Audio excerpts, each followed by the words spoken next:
Hello there, welcome to Watson's Daily TV. I'm Peter Watson and I'm here with my take on two major topics in today's business news distilled for you in 3 minutes. This is a cut down version of my weekday newsletter, Watson's Daily, in which I comment on a number of companies and themes.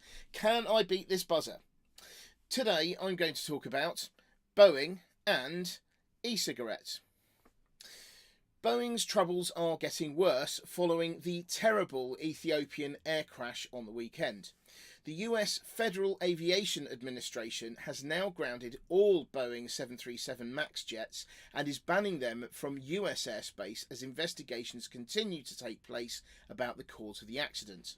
The UK, Australia and Canada were among those who had already taken this action, but the Americans followed suit when new data came to light which showed that the failure shared similarities with another recent crash involving the same model. The 737 MAX is Boeing's most popular plane, so the company is trying to find the root of the cause as quickly as possible so that it can make the necessary adjustments and reassure the flying public. It's unclear at the moment about how this might affect the current order book and whether Airbus will benefit from a switch to its planes, but the fact is that it takes a long time to manufacture aircraft, so the sooner Boeing finds the problem, the less of an impact there'll be. Clearly, damage to the company is way less than that to the individuals and families affected by the crash. I also wanted to mention a development in e-cigarettes in the US. Basically, Scott Gottlieb, the FDA's chief who will be leaving office in the next few weeks, has been a vocal advocate against e-cigarettes in the US.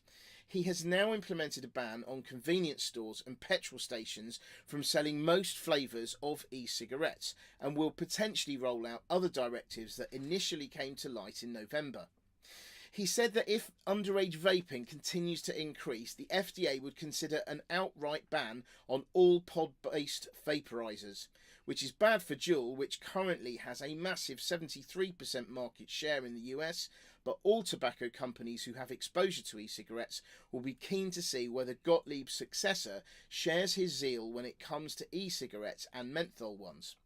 A concerted clampdown by the FDA could give other regulators around the world excuse to make life difficult for tobacco companies.